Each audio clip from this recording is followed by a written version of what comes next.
Assalamualaikum warahmatullahi wabarakatuh. Selamat datang kembali di channel Aksara Islam.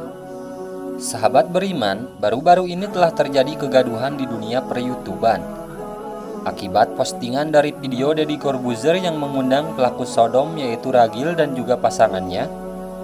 Dan Master Deddy pun memberi klarifikasi di dalam unggahannya bersama Gus Miftah. Dan beliau meminta maaf atas kehilafannya tersebut. Sahabat beriman, di dalam agama Islam telah dijelaskan bahwa haram hukumnya orang yang mendukung kaum Sodom tersebut. Bahkan Nabi Muhammad SAW sendiri melaknat orang yang menyukai sesama jenis layaknya kaum Nabi Lut.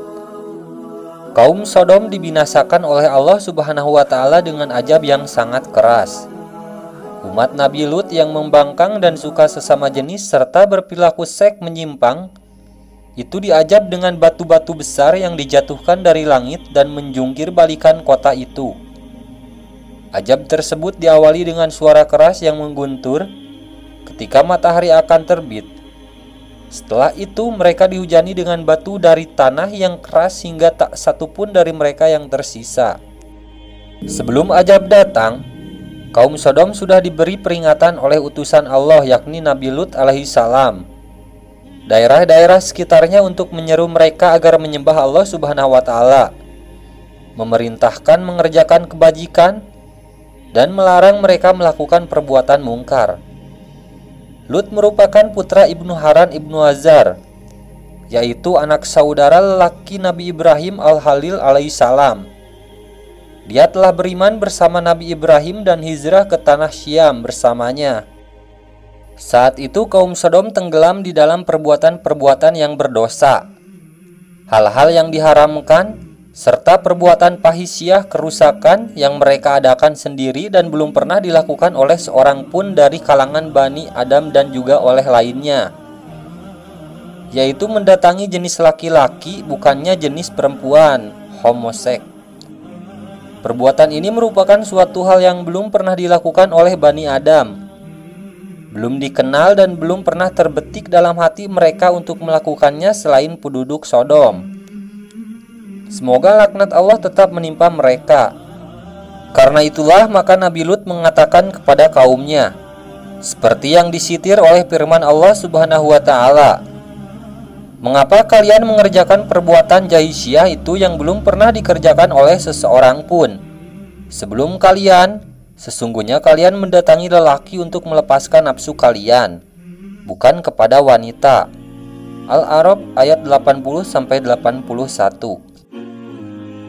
Nabi Lut mengatakan kepada kaumnya jika perbuatan mereka melampaui batas dan suatu kebodohan, karena perbuatan seperti itu berarti menempatkan sesuatu bukan pada tempatnya.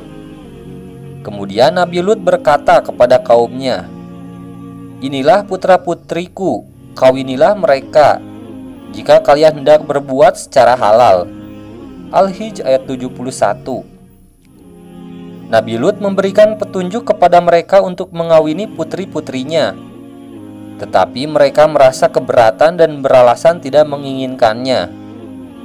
Mereka menjawab, "Sesungguhnya engkau telah mengetahui bahwa kami tidak mempunyai keinginan terhadap putri-putrimu, dan sesungguhnya engkau tentu mengetahui apa yang sebenarnya kami kehendaki." Hud ayat 79. Para ahli tafsir mengatakan bahwa kaum lelaki mereka melampiaskan nafsunya kepada lelaki lain, sebagian dari mereka kepada sebagian yang lain. Demikian pula kaum wanitanya, sebagian dari mereka merasa puas dengan sebagian yang lainnya. Dan datanglah penduduk kota itu ke rumah Lut dengan gembira karena kedatangan tamu-tamu itu.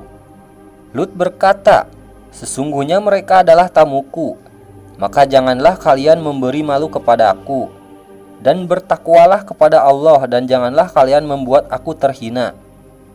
Mereka berkata, "Dan bukankah kami telah melarangmu dari melindungi manusia?" Lut berkata, "Inilah putri-putri negeriku, kawinlah dengan mereka, jika kalian hendak berbuat secara yang halal." Quran Surat Al-Hijr 67-72. Namun tawaran Nabi Lut ditolak oleh mereka. Kaum Nabi Lut justru ingin menggauli tamu-tamu nabinya. Padahal tamu tersebut adalah malaikat yang menjelma sebagai lelaki tampan. Sesungguhnya kamu mendatangi lelaki untuk melepaskan nafsumu kepada mereka, bukan kepada wanita.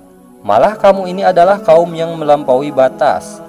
Quran Surat Al-A'raf 81. Kebebalan hati dan kerusakan moral kaum Sodom membuat mereka akhirnya dibinasakan oleh Allah dengan azab yang sangat keras. Dalam Al-Quran disebutkan, kemudian Lut diperintahkan untuk pergi bersama keluarganya pada malam itu juga. Sebab itu, pergilah dengan membawa keluarga dan pengikut-pengikut kamu di akhir malam. Hud 81. Karena itu, ketika Nabi Lut diperintahkan agar memberangkatkan keluarganya di malam hari, Allah memberitahukan kepadanya bahwa janganlah Lut memberitahukan keberangkatannya kepada istrinya, dan janganlah membawa serta istrinya keluar dari negeri itu. Dan kami hujani mereka dengan hujan batu. Maka perhatikanlah bagaimana kesudahan orang yang berbuat dosa itu. Quran Surat Al-A'raf 84. Ayat ini ditafsirkan oleh ayat lain melalui firman-Nya, dan kami hujani mereka dengan batu dari tanah-tanah yang terbakar dengan bertubi-tubi, yang diberi tanda oleh Tuhan kalian, dan siksaan itu tiadalah jauh dari orang-orang yang zalim. Hud 82-83. Karena itulah maka dalam firman selanjutnya dari surat ini disebutkan, maka perhatikanlah bagaimana kesudahan orang-orang yang berdosa itu. Al-A'raf 84. Dan kata lain, lihatlah hai Muhammad, bagaimana akibat yang dialami oleh orang-orang yang berani berbuat durhaka terhadap Allah Subhanahu wa Ta'ala dan mendustakan Rasul-Rasulnya. Imam Abu Hanifah berpendapat bahwa orang yang melakukan homoseks hukumnya ialah dilemparkan dari ketinggian, kemudian disusul dengan lemparan-lemparan batu, seperti yang dilakukan terhadap kaum Nabi Lut alaihissalam. Itu dia sahabat beriman, ayat-ayat Al-Quran yang menjelaskan tentang kaum Sodom. Jauhilah orang-orang yang seperti itu, karena tiada toleransi baginya meski mereka sama-sama ciptaan Allah Subhanahu wa Ta'ala. Sekian dulu video dari kami, jangan lupa untuk dukung channel ini. Klik tombol subscribe dan aktifkan loncengnya. Assalamualaikum warahmatullahi wabarakatuh.